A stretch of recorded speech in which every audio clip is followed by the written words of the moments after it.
here, run. Get out of my garden bed.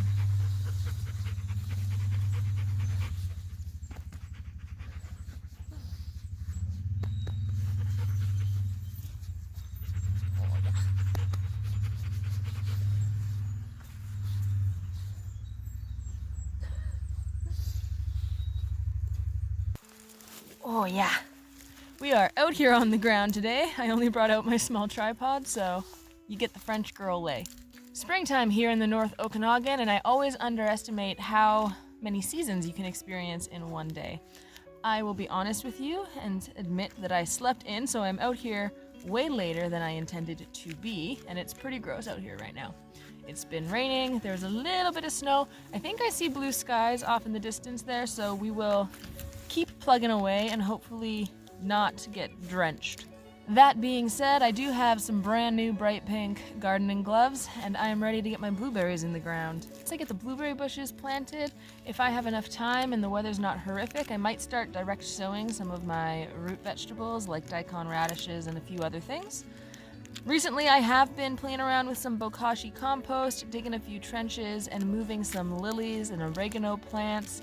There has been just lots of little projects and shifting of perennial plants going on so that I can set up my garden beds in order to actually get some annuals and vegetable crops going once our last frost date happens at the end of May. So just getting the garden beds ready.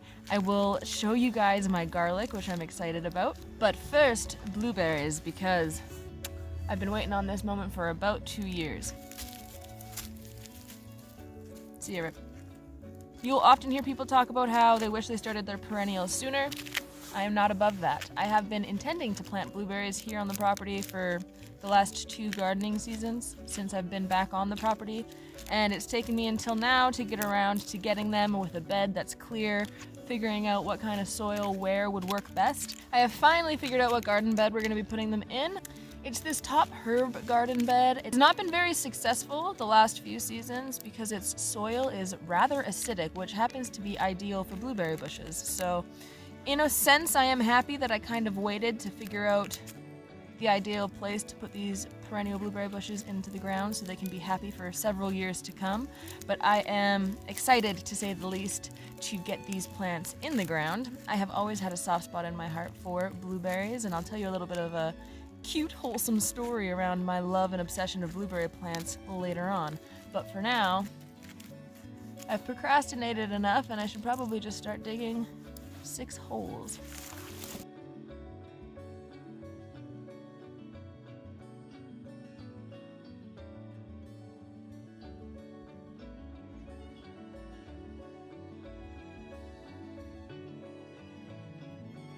I have an incredible love for blueberries. However, I don't actually know a whole lot about growing them. I know that they prefer more acidic soil than not.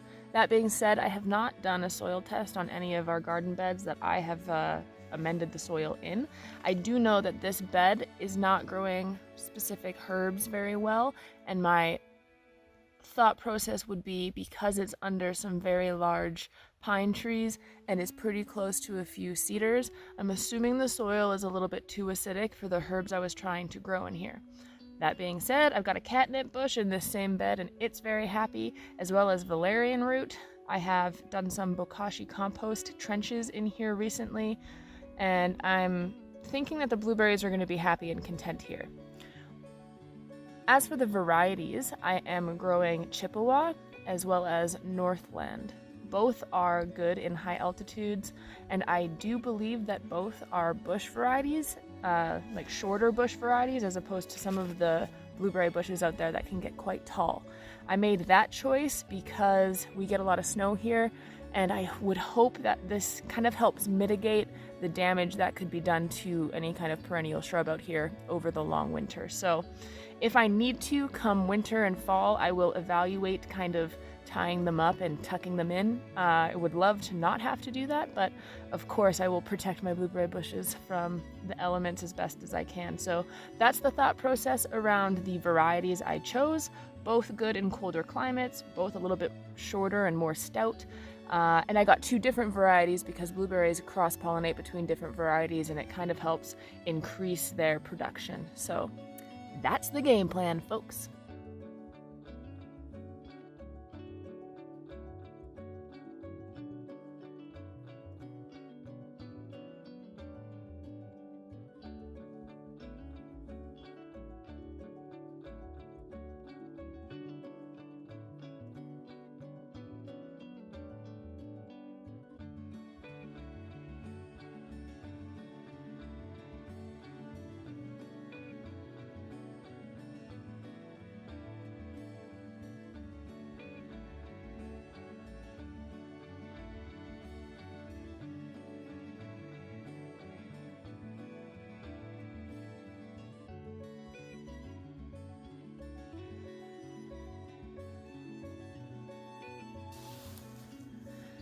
Found some massive tree roots in this hole, so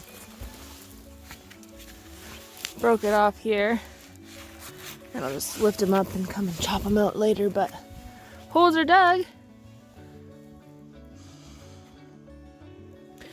3 in the front row here are the Chippewa. You can see that they're actually starting to bud up and grow already.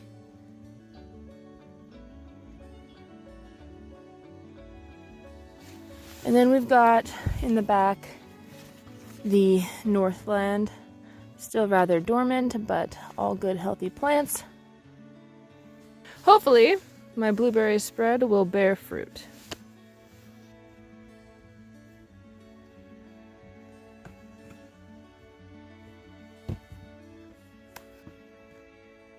I'm just going to take this lighter organic potting mix and put in a good few handfuls around and in the holes for my blueberry bushes, just to give them some looser, more loamy soil to set some roots in, maybe help hold a little bit of water just as they're getting established. I did a little bit of reading. Hi, buddy. I did a little bit of reading, and it says not to fertilize of any sort, even with compost, when I plant the blueberries, but wait about 2 weeks before I look at fertilizing them or adding a couple inches of compost on top. So I'm just gonna get them in the ground and allow them to start slowly waking up. Obviously I dug my holes larger than I needed to. That's because I'm going to be putting some looser soil in there, but yeah.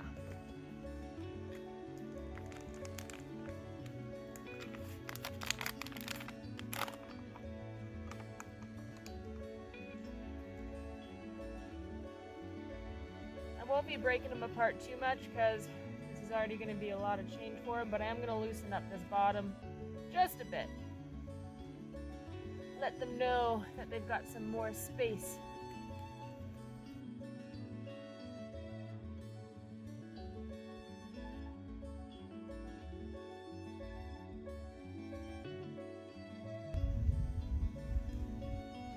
The first one's in! Technically, this is the first plant that I'm planting this 2022 grow season. Ta-da!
I don't know how I feel about that.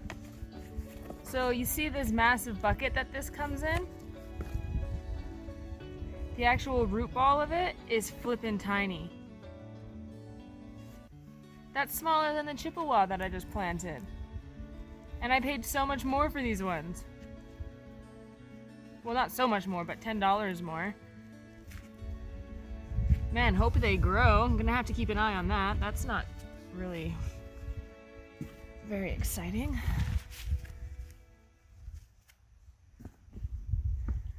Now I'm a bit worried because they're not starting to green up either. Like, I can tell that they're still green in the stems and they're alive, but they're nowhere near as awake as the Chippewa varieties, so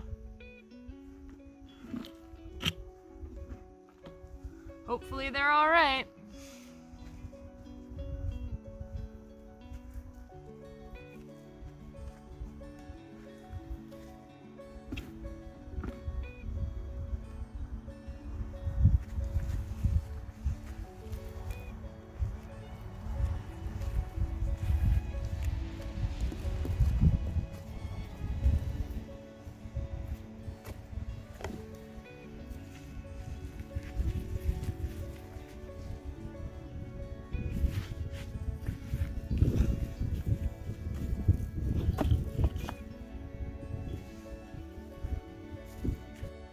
What is a grub to you guys? Mom and I were having this conversation the other day, and I'm not sure if like the term grub is just synonymous for anything that is in the ground and relatively looks like this, or if there's a specific animal and or instinct that when it's in like its larvae or pupae or whatever state, it is called a grub. Or are grubs just anything that looks kind of like a worm and lives in the earth? Tell me what you think.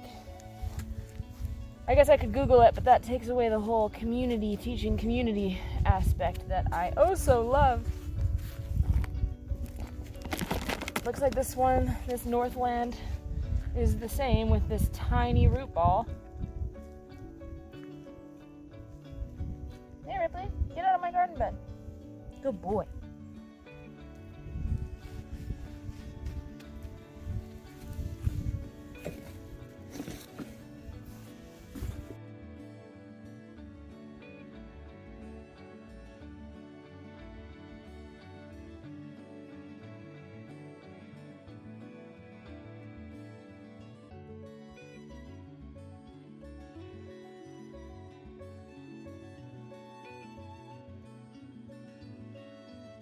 Am I the only one who has so many cute baskets or bushels and all these cute containers for gardening, but then ends up carrying things around in cardboard boxes? It works.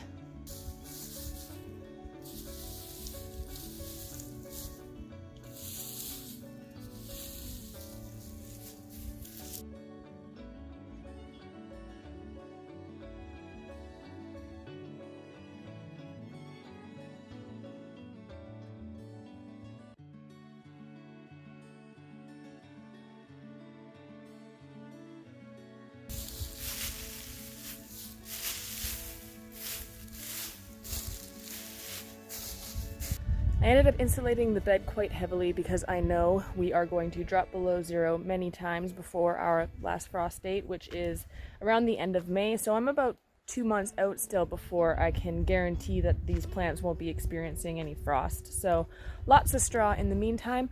I will actually have to remove all of the mulch on this bed in order to put the irrigation in. Mom and I went to one of the neighboring cities here and picked up a bunch of irrigation for free from a winery that was redoing all of their lines. I'll show you guys that in a moment, but the blueberries are in. We now have 6 blueberry plants. Like you saw, the root bulb of the Northland variety was significantly smaller than I was expecting and significantly smaller than the other variety. I'm hoping that they pull through and they're totally fine. There's lots of life in their branches, but they are nowhere near as far along as the Chippewa. So we'll see what that does. I'll update you guys later on, but for now, we have successfully planted our blueberry patch. When we were younger and we were still living in the city, my mom had a few different plants growing in our backyard, one of which was a blueberry bush. And that is where my love of blueberries really began. She often recounts to me, and maybe one day I'll get her to tell you the story, or I'll dig up some old photos of me hanging over our trampoline and just loading my face with blueberries right off the bush. I was also told as a child that the reason my eyes were so big and blue was because I ate so many blueberries. There's a few adorable photos of me in a diaper trying to reach across a counter to get the blueberries that I could not reach. So there's a lot of love in my heart for blueberries, and just like you guys saw my excitement around planting my potato patch, which also has a lot of childhood sentimental attachments for me, I feel the same way about my blueberry plants. Over the last few growing seasons, getting back in touch with living seasonally, planting my own garden, and being back here on the family property with my mom has brought to my attention just how much of my childhood and how much of my family's events and just moments surround food. Most of them do, whether those are awesome family meals or something as simple as clearly remembering the blueberry bush in my mom's backyard. So, from a daughter who grew up with a lovely mother, any little thing that you do that gets your kids back in touch with nature and shows them where their food comes from and kind of instills that awe and wonder in them of the natural world around them, it's remembered and it's appreciated, because I was no more than 3 or 4 when I was eating off of that blueberry bush. And here I am planting 6 of my own plants, very excited and very just grateful that I have the upbringing and the appreciation for nature and food that I do. So thank you, Mom. And please, if you are a mom, a dad, or an older sister or brother who is out working in the garden with young ones, take this as a point of encouragement to show them what you're doing, bring them along, even if it might be more work, because there is so much value in that. So here comes the sun, and we're gonna move on to replanting some lemon balm now that we got all emotional and heartfelt. I love finding these snail shells. I have a friend, a wee little friend named Lila, who collects these, and her mom has told me many stories of the love of snails, and now every time I see a snail shell kicking around, it makes me think of my friend Lila. So a bit of an update on what we've been doing in the garden here. So as you guys may have seen in previous Tamtara vlogs, this was full to the brim of oregano. A couple days ago I came in here, dug up all of the oregano except for one plant here on the end, and I kind of broke them up. And with the help of Mom and my brother, we put them into some bags, and we're going to be just giving them away on the roadside, as well as planting them at different cabins and different campsites throughout the property, so our guests who are here have the option of using fresh homegrown oregano in their cooking. So this bed is now a lot more open. I'm going to be building a bit of a structure here for a brassica mesh to keep some moths off of my kale, Brussels sprouts, and broccoli. So hopefully I'll have a successful harvest of that out of this bed this season. That's the game plan. As you all know, game plans tend to change frequently. And this is up here in the area where we just planted all of the blueberries. All right, this is the irrigation Mom and I picked up for free from Kelowna. Kelowna is the largest city near us. It is still around 2 hours away at least. We're quite far out in the middle of nowhere. But we drove there. There was a winery who was redoing all of their irrigation, and we got to pick this stuff up for free. So hopefully we can figure out a way to make it work. Our relative game plan, again, I know nothing about irrigation, so if you have tips on this, hit me up in the comments below. You can save me time, money, and or energy. It is greatly appreciated. But we're going to be putting all of the irrigation in our raised beds first, so I can keep the greenhouse from getting blasted with sprinklers as often, and just kind of have this raised bed area up there, here, and these 3 raised beds all irrigated so I don't have to water them. That's the plan. The in-ground beds that I'll take you over to in a moment, as well as our potato patch, I want to get those sprinklers that are wobblers and have a top-down watering system over there. We'll see how it goes. Right now we have no irrigation, so any progress that we make on setting up some type of automatic watering system is huge progress compared to hand watering it all the time now. So little baby steps, but we got a bunch of stuff for free, so that's always a good start. We have life in the garden beds. We've got some garlic popping up. I have a few different varieties, and all of the varieties of garlic that I have are planted in very different growing situations. So this is a variety, I can't remember what it's called if I'm being perfectly honest, and it's planted here in a raised bed. And it is, out of all of the garlic I'm going to be showing you, the slowest growing. So my theory is that this raised garden bed here did not warm up as fast as the other 2 garden beds did, because those ones are actually in the ground. So it's interesting to see how planting what crops where definitely affects and changes the growth rate and when they kind of come online in the spring, especially for root crops, because this garden bed most likely stayed cool and covered in snow longer and didn't have the warmth of the earth in order to kind of trigger that germination like the other 2 did. This garlic over here is definitely the furthest along because it's just directly sown into the ground. This variety is Red Russian and is definitely the furthest along and came up first. I believe that is due to the fact that this whole garden bed is just right in the ground, so it had a lot of warmth to start that germination process earlier than the other 2.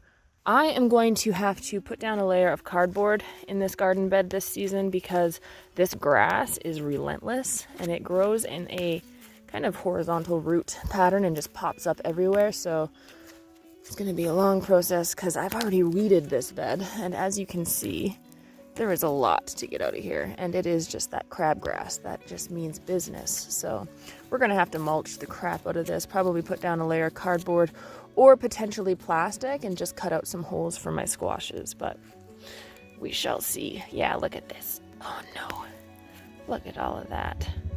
This is more of the red Russian garlic, and this is planted at the perimeter of the potato patch. So while it is still in ground, it is about 8 to 9 centimeters above the actual earth level because there's so much compost on this guy. So it is kind of in between the raised bed and the in-ground garden bed because it's our no-dig bed.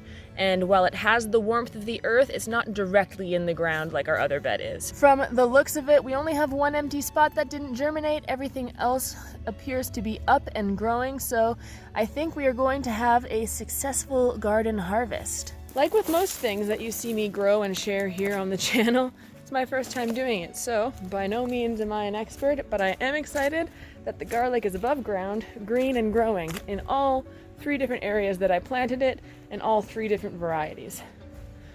Here we have a mass amount of lilies that we have been digging out and breaking apart, putting in pots and kind of spreading them out over the 2-acre area that is surrounding our home. This is the 2 acres of the property that we take time to landscape and don't mind putting in perennial bushes. Outside of the fenced 2 acres in our immediate area, we try to leave just for the natural vegetation. We don't want perennials naturalizing and spreading through the forest because we live so without borders and because we're so in the forest. It's very easy for that to happen. So we're just aware of the perennials we plant. We don't want to be planting many perennials that are not indigenous and local to this forest past that 2-acre mark. It's hard for us to keep track of them, and things can become naturalized here very easy, and we don't want to be spreading anything that shouldn't be spread, basically. So when it comes to things like lilies and bergamot and oregano and all of the things that thrive here but maybe aren't necessarily indigenous here, we keep those within the 2-acre perimeter that's been fenced in the immediate area of our house. That way we just keep an eye on it and we know we're being responsible stewards and not spreading things that should not be spread. I'm going to have to start giving these away. We're going to have to start giving these away to people because we have so many. Each one of these clusters could be broken up into 3 or 4. We've got some down here in medium pots. We've got little pots. This is the oregano I was talking about that we took out, broke up, and just bagged it up. We're gonna end up just giving some away on the side of the road, giving it to friends and family, doing our best to make sure it's not wasted, but we have so many. I've got more lilies over here.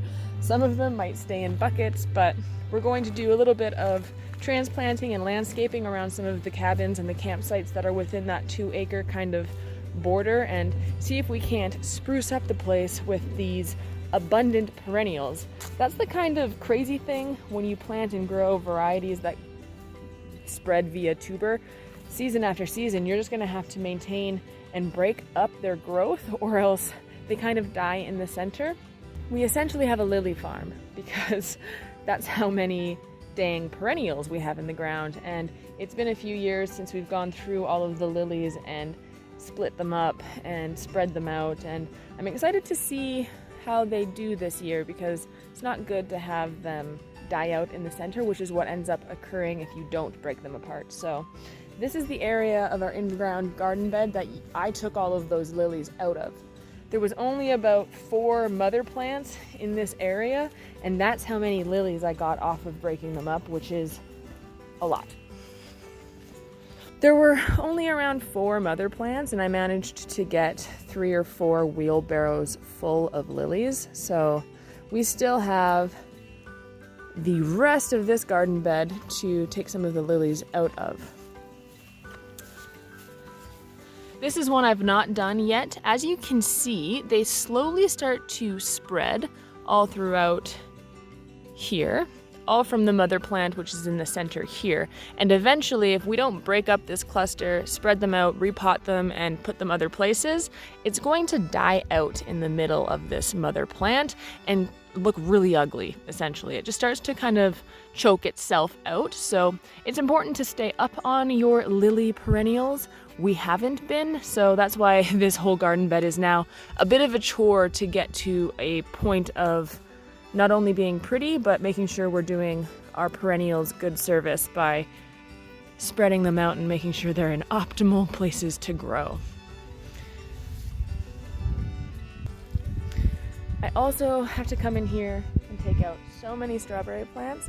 We're going to be putting them in these old speaker boxes, so stay tuned for that video because that's going to be a lot of weird problem solving as we take apart speakers and hopefully fill them up with dirt and put wheels on them and grow our strawberries in old speakers. So all about that DIY and reusing stuff we already have. We also have not gotten a crop off of these strawberries in a hot minute because they're in ground, and that means we are contending with animals who also like to eat strawberries. So hopefully if we get them out of the ground and into planter pots, we'll have a better opportunity to actually enjoy our strawberry harvest this year.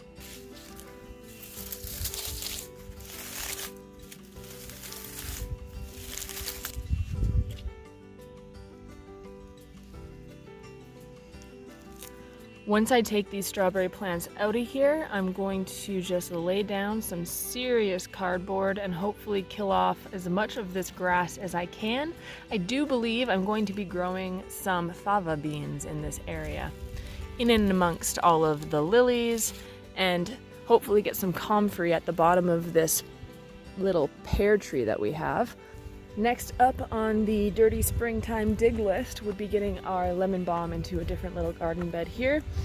I did not intend for this video to turn into a garden tour, but this is what I've been doing the last few days, and all of these little changes are really important to set us up for a coming growing season. So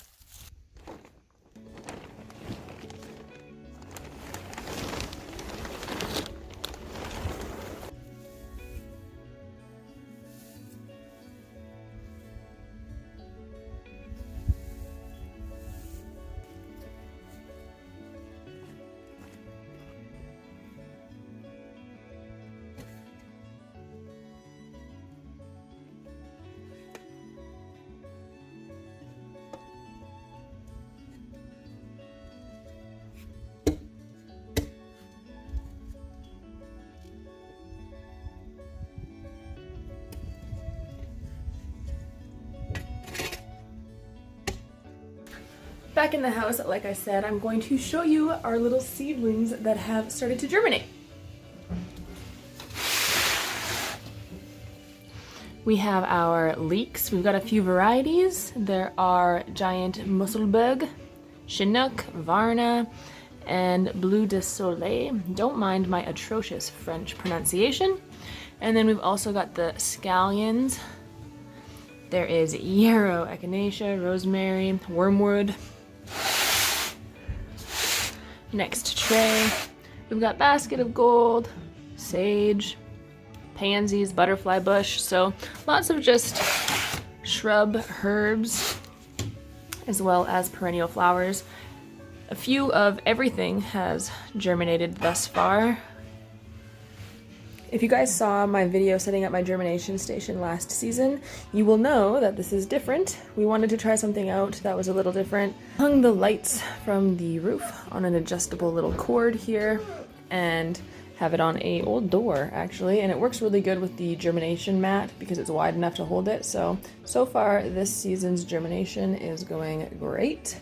Thank you all for hanging out with me today while I planted some blueberry bushes and fulfilled one of my childhood dreams of being a blueberry farmer. I will see you all back here very shortly with another video. Bye-bye.